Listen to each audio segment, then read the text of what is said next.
The new sign was a thing of simple, beautiful, and deeply satisfying authority.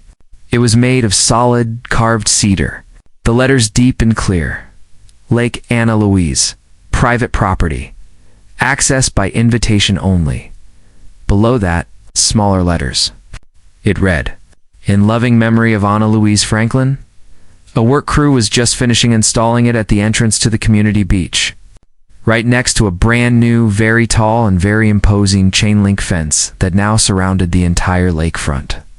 On the other side of that fence, a scene of pure, glorious chaos was unfolding. Dozens of residents from the Azure Springs Homeowners Association were gathered, their faces a mixture of confusion and dawning, impotent rage. It was the first day of their annual summer kickoff celebration, and they had just discovered that the lake, their lake, the centerpiece of their entire community, was now a private fenced-off enclave. At the head of this angry mob was Brenda, the HOA president, her face a blotchy, furious red. She was screaming at me through the new fence. "What is the meaning of this? You can't do this. This is a community lake. You are illegally blocking access to a public amenity. I am calling the police. I will have you arrested." I just stood there, on my side of the fence, on my property, and I gave her a slow, quiet smile. I held up a thick leather-bound document, the original, notarized deed from 1952. "Actually, Brenda," I said, my voice calm and clear, carrying easily in the morning air, "it's not a community lake. It's my lake. And you," I said, my smile widening just a little, "are all trespassing." And that's when everything went wrong. Before I tell you what happened next, drop a comment. What would you do if this happened to you? And subscribe to HOA Files. To understand that moment of beautiful, glorious, and long overdue justice, you have to understand my wife. And you have to understand the simple pleasure of fishing. My name is Frank. For 30 years, my life was a world of logic, of code, of the relentless, quiet pressure of the tech industry in Silicon Valley. I was successful. I made my money. But my soul, my heart, was always in a small, simple fishing boat, a line in the water, waiting for the gentle tug that meant the world was right. My wife Anna understood that. She wasn't a fisherwoman herself, but she was the one who encouraged me to buy our dream home. Not a mansion in the hills, but a modest, comfortable, two-bedroom house in a new, quiet lakeside community called Azure Springs. It was our retirement plan. A place to downsize, to simplify, to finally enjoy the fruits of a lifetime of hard work. We chose it for one reason, and one reason only: the beautiful, serene, and supposedly community-accessible lake. The HOA documents, which I, a man who has read 10,000-page software contracts, read with a meticulous eye, were clear. The lake was a community recreation area, and all residents in good standing had the right to the quiet enjoyment and recreational use of it. It seemed perfect, and then my Anna got sick. A brutal, fast-moving cancer.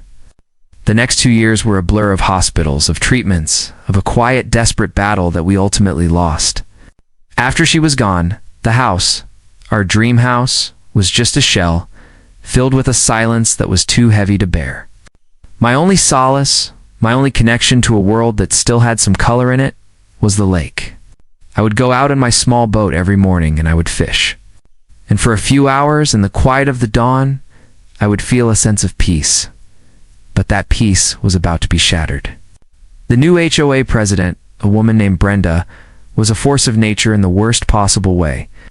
She was a former investment banker, a woman who saw the world not as a place to live, but as a portfolio of assets to be managed, optimized, and monetized.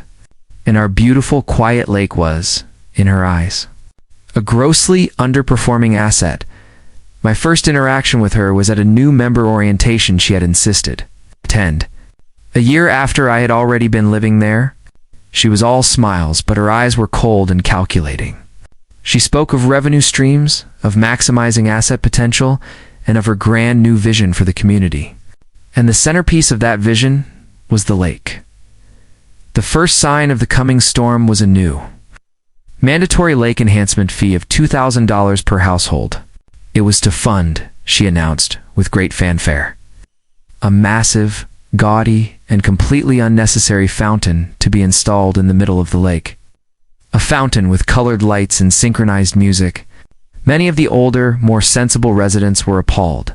But Brenda, with her army of new money cronies on the board, pushed it through.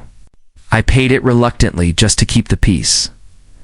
And then, emboldened by her victory, she unveiled her real plan, the Azure Springs Premier Fishing Program. She had decided that the simple act of fishing, the quiet, contemplative pastime of a few dozen residents, was an untapped revenue stream. A new bylaw was passed. All fishing on the lake, she declared, would now require a special HOA-issued permit. The cost? A staggering $50 per day, or $600 for an annual pass. This, of course, was on top of the legally required state fishing license. It was an outrageous and completely illegal cash grab. I knew my rights. I had read the master agreement. It guaranteed all residents the right to recreational use of the lake. Her new permit system was a clear, unambiguous violation of our own covenants, so I ignored it. A few days later, I was out in my boat, in my usual spot, enjoying the quiet of the morning. And the HOA's ridiculous Lake Patrol pontoon boat came chugging up to me. It was two of Brenda's cronies, dressed in matching polo shirts. "Morning," Frank, one of them, said, his voice full of a kind of smug, officious pleasure. "Gonna need to see your HOA fishing permit. Don't have one," I said calmly. "Don't need one. Afraid you do," he said, pulling out a little ticket book. "As of the 1st of the month, it's a $600 fine for fishing without a permit." He scribbled out a ticket and held it out to me. I just looked at it. I looked at him, and I started to laugh. I couldn't help it. The sheer, breathtaking absurdity of it. "You're fining me for fishing," I said, shaking my head. "Rules are rules," he said with a shrug. I refused to take the ticket. I told them they were in violation of the master agreement. I told them their new rule was illegal. They just laughed and told me to take it up with the board. They left the ticket tucked under the windshield wiper of my car at the dock. The anger was building. This was absurd. This was a direct assault on my rights as a homeowner and on the one simple pleasure I had left in my life. I refused to pay the fine. I sent a formal, registered letter to the board, quoting the section of our own master agreement that her new rule violated, and I demanded that the fine be rescinded. Brenda's response was to have the HOA's lawyer send me a new, more threatening letter. It informed me that if the now $650 fine they had added a late fee, course, was not paid within 30 days, the HOA would place a lien on my house. The threat was real. The stress was immense. And my grief, which had been a quiet, manageable thing, began to mix with a new, hot, and deeply unfamiliar anger. This was no longer just about fishing. This was about a bully who was trying to take away the last piece of my peace. And then came the final confrontation. The one that pushed me from a defensive legal battle to a full-blown, strategic counteroffensive. I was on the community dock, the one all the residents used, just sitting on a bench, rigging a new line on my favorite rod. I wasn't even fishing. I was just being near the water. Brenda saw me from the deck of her massive glass-walled house, which overlooked the dock, and she had a complete and very public meltdown. She came storming down to the dock, her phone already in her hand. "I have had it with you," she shrieked, her voice echoing across the quiet water. "Your defiance, your disrespect for the rules. I will not have it." She got on her phone, and she called 911, and I listened, with a feeling of surreal. A towed-bodied disbelief as she gave the performance of a lifetime. "Yes, I'd like to report a theft in progress," she said, her voice a frantic, high-pitched pantomime of fear. "There's a man here at our private community-owned lake. He's stealing our fish. We have a very expensive stocking program, and he's stealing our property. He's refusing to pay the licensing fee. He's a known troublemaker. Please send an officer immediately." She was accusing me of theft for a fish I hadn't even caught, from a lake that was supposed to be as much mine as it was hers. The police arrived. two young deputies who were clearly just trying to do their job in a confusing situation. Brenda put on her show. She waved her binder of rules. She showed them her official permit system.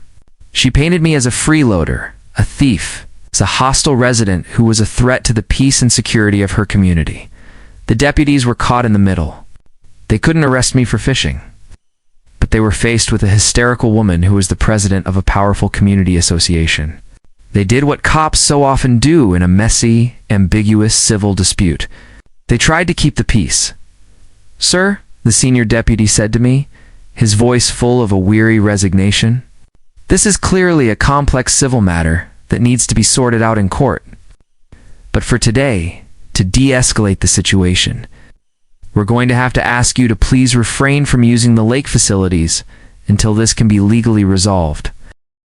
It was a humiliating, infuriating, and complete defeat.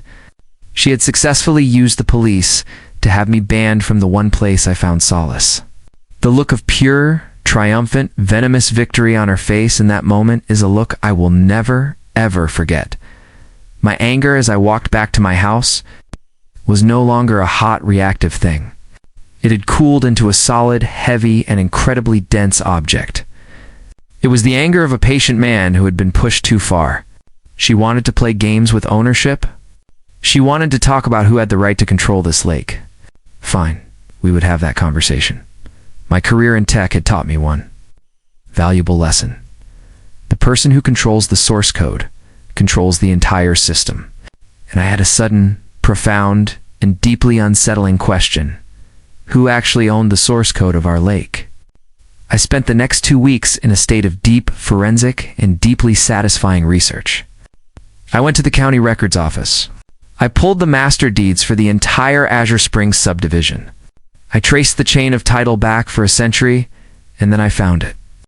The beautiful, glorious, and world-destroying truth, the lake, the beautiful 50-acre lake that the entire community was built around, was not owned by the HOA.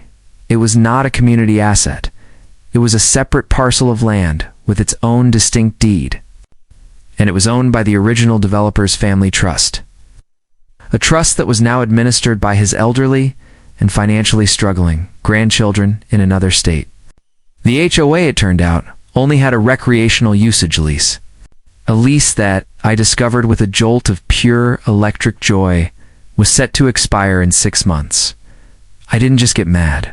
I got strategic. I contacted the family trust's lawyer. I explained the situation. I explained who I was. And then I made them an offer. An all-cash, no contingency, 30-day close offer for the entire 50-acre lake, the dam that created it, the shoreline, and all associated riparian rights. It was a huge sum, a significant portion of the money I had spent a lifetime earning. But it wasn't about the money anymore. It was about justice. It was about peace. And it was about my wife's memory, the cash-strapped trust, who had been looking for a way to offload the massive tax liability of the lake for years, accepted my offer immediately. The deal was closed, quietly and quickly, through a shell corporation I had created for just this purpose. I was now the sole, private, and very, very quiet owner of the entire lake. And then I waited. I let Brenda continue to believe she had one. I let her and her cronies enjoy their stolen lake for a few more weeks. I waited for the perfect moment. And that moment was the day of their massive, self-congratulatory, annual summer kickoff celebration, held, of course, on the community beach that was now, in fact, my private land. And that brings us back to that perfect, beautiful Saturday. The day of the party. The day my team arrived. The day the fence went up. The day the uniformed deputies I had hired informed 150 of my trespassing. Neighbors that the party was over. The community was thrown into an absolute, glorious, and hysterical pandemonium. Their property values, which were based entirely on the private lakefront access they had all been sold on, and just in the space of 5 minutes, evaporated. They had no legal right to the lake. They were a lakefront community with no lake. The aftermath was a beautiful, cascading waterfall of consequences. Brenda was, of course, immediately and viciously impeached in a flurry of lawsuits and recriminations from her own now furious neighbors. She was a pariah. The woman whose greed and arrogance had single-handedly destroyed their property values and their way of life. The HOA, under new, terrified, and deeply humbled leadership, approached me, begging for a new access agreement. And I, the quiet, retired fisherman they had tried to fine into oblivion, was now the sole and absolute authority on the lake. I drafted a new usage agreement. It was fair, it was reasonable, and it was on my terms. The ridiculous revenue-generating fees were gone. In their place was a simple, modest annual access fee for each household. And every single penny of that fee now goes directly into a new nonprofit foundation I established in my wife's name. The Anna Louise Franklin Lake Conservation Fund, dedicated to preserving the health and the natural beauty of the lake she had loved so much, and the fishing. The fishing is now by my personal and very exclusive invitation only. I started a small free fishing club for the local kids, for veterans, for anyone who truly respected the water. We have picnics.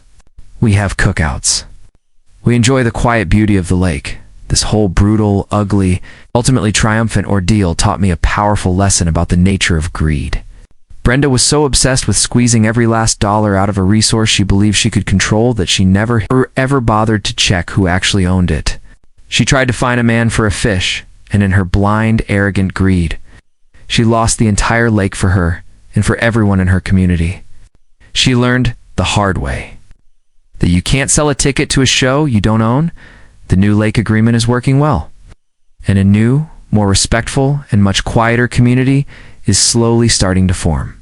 But Brenda, who was forced to sell her home to pay her mounting legal bills, has just filed a massive lawsuit against the original developer's family trust, claiming they failed to offer the HOA the right of first refusal on the sale of the lake, and she's demanding that the sale to me be nullified and that the property be turned over to her as the rightful community steward.